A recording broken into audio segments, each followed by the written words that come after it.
Hey folks, this is Kalani. The Shadowlands expansion is less than a week away and I can see so many players getting hyped up. It's amazing. The excitement is real for this expansion and I'm not surprised. There are so many interesting and unique features that we get to play with, especially at max level. One of the big features is Torghast, a new roguelike dungeon experience with some very powerful rewards. In this video we're going to go through how the feature works and why you will definitely want to spend some time in Torghast. Before we jump in, be sure to pop by our live stream sometime over at twitch.tv/KalaniTV. We stream every Tuesday, Wednesday, Friday and Saturday, and we always love chatting with you wonderful folks, so I hope to see you soon. First things first, why should you care? Why should you spend time and effort to learn about Torghast and then also spend your playtime working through its winding halls? For starters, Torghast is an amazing amount of fun. I don't think I've had as much fun in a dungeon environment in WoW or really any other game when compared with Torghast. The shackles are off, you'll have to go absolutely insane when it comes to power-ups, you can build differently, try out some really weird playstyles and just have fun. It really is a blast, but I know what you come here for. It's not just for the fun. What's the reward, Kalani? The tangible stuff. What do we get for running Torghast? Alright, okay. How does a legendary sound? Torghast is the only place you can earn Soul Ash, a new currency that is required for every single legendary crafted item in the expansion. That's going to be very important for absolutely everyone. Now that we've established everyone will want to spend some time in Torghast, let's talk about how you unlock it. You will need to be max level. Torghast is a max level only feature, so get your leveling out of the way first. When you hit max level, you'll be sent down to the Maw as part of your Covenant campaign. You need souls to rebuild your sanctum and make it as shiny as possible, and the Maw just and so happens to have a lot of souls in need of rescue. While you're tinkering about in the Maw, you will meet Venari. After a bit of back and forth between Venari and Bolvar, a few story quests later, Venari will create a portal to Torghast in her little safe area. That's more or less it, just a few story quests at max level and you can start climbing the tower. There's nothing too special, you don't have to earn a currency or a key or anything like that to enter Torghast. You can go in as many times as you want, you can climb the tower as often as you like. You can spend all day in Torghast if you really want to. All you have to do is walk through that portal. Torghast has a few different sections. As you enter on the right hand side, this is the portal to the Rune Carver's room. You will unlock this after the first time you delve into the tower, so it's super early on, and inside you can find the Rune Carver. This is the chap who will be helping us craft our legendaries if you do a few things for him and bring him all the right materials, including a heaping pile of Soul Ash. We'll talk more specifically about legendary crafting in a different video. Back out in the Torghast main entryway, if you open the map, you can see all of the different cell blocks that are available to run. There are 6 different maps or wings, but only 2 will be open at any given time. You can see here that the Skuldus Halls and the Cold Heart Interstitia are open for this week. The active levels will change with every week, so keep an eye on what is currently available. If you go into the portal for either of the active maps, you will see the layer menu. There are 8 layers in total for every map, and your runs will become significantly more difficult as you climb the layers. You have to clear a previous layer before you can access the next one up, and each layer will reward you with Soul Ash when you kill the boss at the end. You can only earn each layer's Soul Ash once per week, and the Soul Ash rewards have diminishing returns, so you won't earn as much for clearing layer 8 as you will for clearing layer 1, which means climbing as high as you can will still reward you with more Soul Ash, but the rewards are very bottom heavy to ensure that even if you can only clear up to layer 4, you are still getting a good chunk of the overall maximum weekly reward. The super cool thing about Torghast layers is that once you've unlocked a higher layer, you don't have to complete all of the previous layers if you don't want to. You can go straight into the highest layer available, and if you manage to complete it, you will earn the Soul Ash for that layer and every layer below it that you haven't already completed for that week. That means if you clear up to layer 8, for every week after that you can just do layer 8 and get all of the rewards available in one run of Torghast instead of 8, which will significantly speed up your Soul Ash farming. If you can clear layer 8, you can earn up to 600 Soul Ash from a wing of Torghast per week. You have access to 2 wings every week, so a total of 1,200 Soul Ash can be earned per week in Shadowlands. As for actually progressing through a layer in Torghast, it's incredibly simple. A layer in the cell block section of Torghast consists of 6 floors. Floor 1 and 2 are filled with trash and traps designed to kill you. You get a rest on floor 3, which is empty for the most part, but always contains a vendor to sell you some goodies. Floor 4 and 5 are more trash and traps. And then floor 6 is the boss floor, which also has a vendor.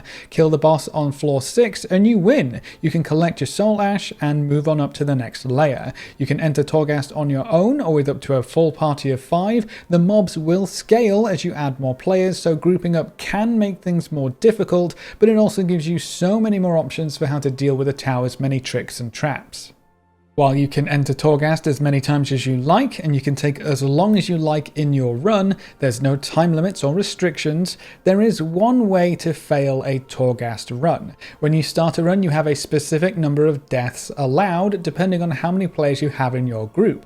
A solo player has 5 deaths, 2 players will have 8, 3 players will have 10, 4 players will have 13, and a full group of 5 will have 15 deaths. This is group-wide deaths, by the way, so if you go in the full group and one person dies 15 times, that's game over.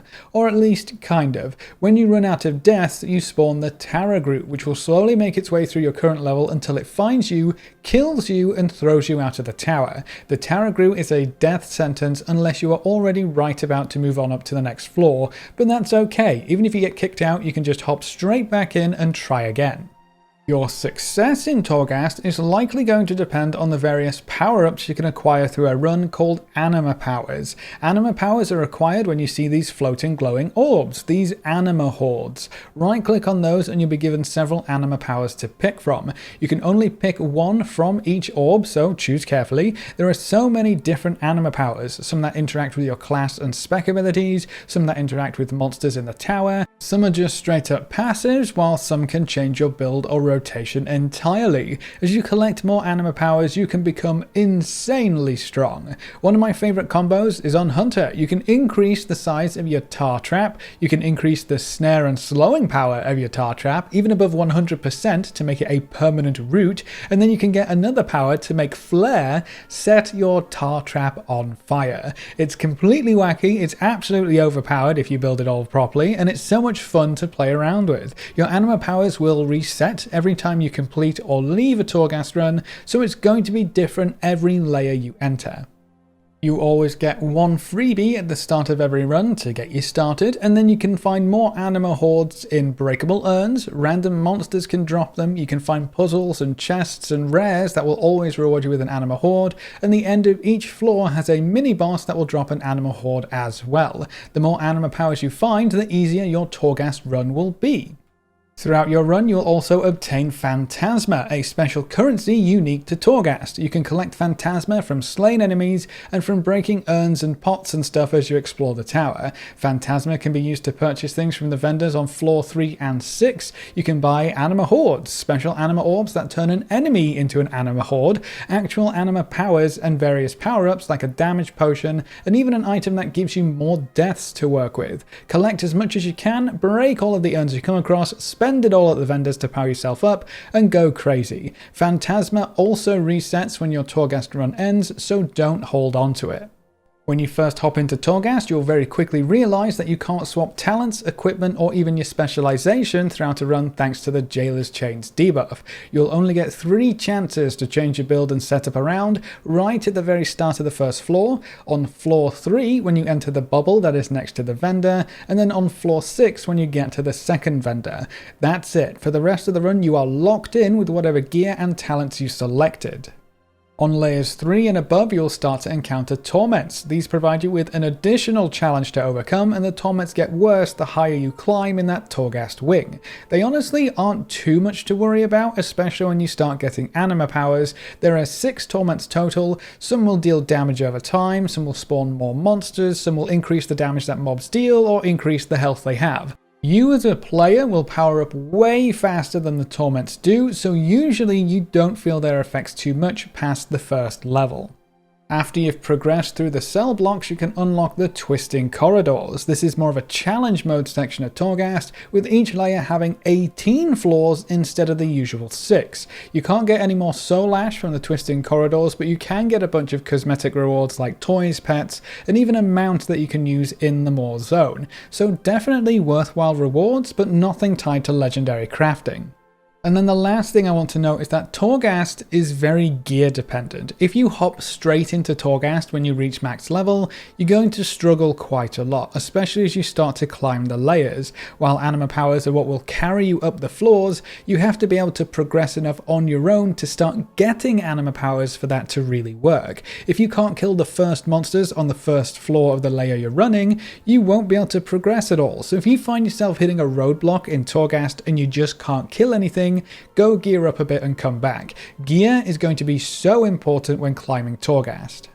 And that's all you should need to be ready and prepared to take on the Tower of Torghast when Shadowlands launches. Collect all the Soul Ash you need and craft all those cool looking legendaries. Do you think you will try to topple the tower on your own, or will you try and run Torghast with a few friends? Leave all your thoughts in the comment section below. If you want to come chat, hang out, and maybe run a few dungeons with us, you can find us over at twitch.tv/KalaniTV. We stream every Tuesday, Wednesday, Friday, and Saturday, and watching the stream and coming to say hi is one of the best ways you can support the channel right now. And if you ever wanted to be included in the long list of names at the end of every video, a subscription on Twitch is the easiest way to make that happen. You get a free sub to any Twitch channel if you have Amazon Prime too, so be sure to take advantage of that. A big thank you to everyone who has subscribed on Twitch already, and to our supporters over on Patreon. You can see their names floating by on screen. If you want to join these lovely guys and gals, well, now you know how. Remember to leave a like just below the video before you leave, and if you want to see more, make sure to subscribe. But apart from that, thanks for watching, folks. Good luck and have fun, and as always, I will see you next time.